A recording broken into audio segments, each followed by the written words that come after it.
কথা কোৱাৰ অধিকাৰ আমাৰ, নিজক চোৱাৰ অধিকাৰ আমাৰ, তেজৰ নৈ বোৱাই কিনো পাম।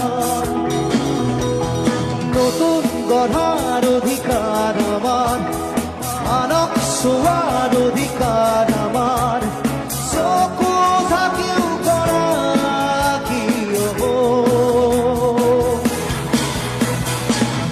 ঘূৰিবাৰ